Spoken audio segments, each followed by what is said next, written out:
So, in the midst of it, my dad can overhear all this fighting that's happening inside the parking lot. He comes to the door. He sees that there's like three dudes in front of me, two dudes on the side that's holding chairs, and a dude behind me. He goes, "What the fuck?"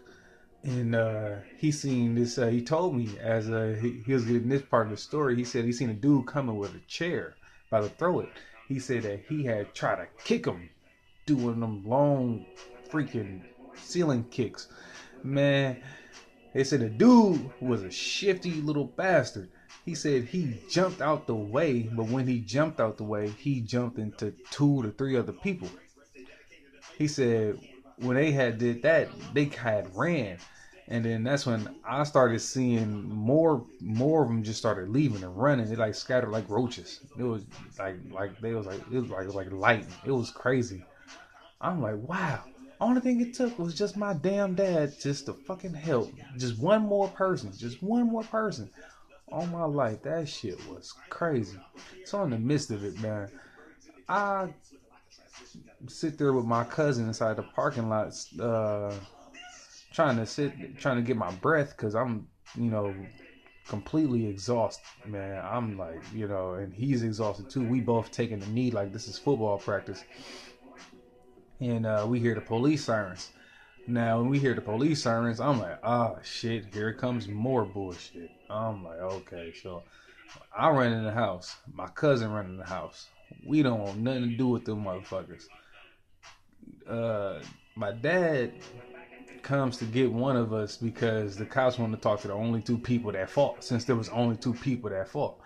My cousin has, fucked up history with them motherfuckers. So I had to go for my own, I had to go for our benefit. So they get to ask me the questions. So, do you want to point out any of the people and, press charges?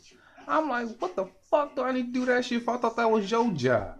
Ah, fuck you. I said, man, fuck that shit, y'all. Y'all, nah, bruh. Nah, bruh. Besides snitching in the hood any fucking ways, nah, bruh. Y'all niggas ain't worth shit. Y'all could at least intervened when the fighting was still going.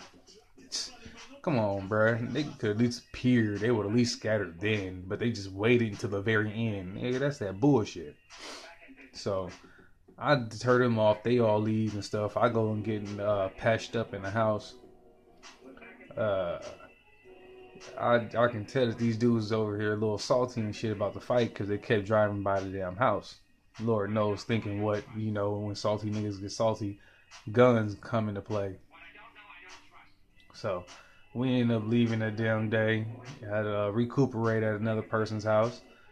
Came back the next day and I seen the same people that we had started the fight with. And they was like 4 or 5 deep on a porch right next door to the house that I was just living at. My grandmother was just living at. I'm like, man, this stuff is ridiculous. But when I came near them, they was all quiet and shit. So I was like, oh, okay. So you feel me? They didn't want it no more. But they was still just mad at the fact of the situation. Now, this is the crazy part. This is the craziest part to the story.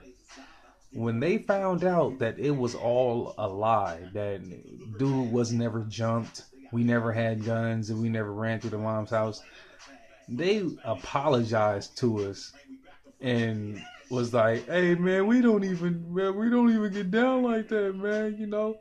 We run MacArthur, they run 82nd. We like, oh man, hey, how come y'all niggas didn't think about that shit before we had to fight?" I was like, okay, but I see everybody learn their lesson. It was crazy though.